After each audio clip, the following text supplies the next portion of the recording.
Hello everyone, welcome back to our channel. In today's video, I'm gonna show you how to get a coupon code in your AliExpress account. It's a very simple process, so let's dive right in. First of all, unlock your phone and make sure you are connected to the internet and head over to your preferred web browser. On the browser, navigate to the AliExpress website. Once you're in the website, make sure you are logged in with your account. After you are logged in, go to the profile section. Here you can see the profile icon at the top right, tap on it. In your profile page, here you can see the coupons option, tap on it. Now select get coupons.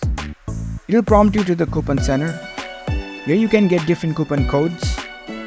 Right beside the code there is the copy button, tap on it.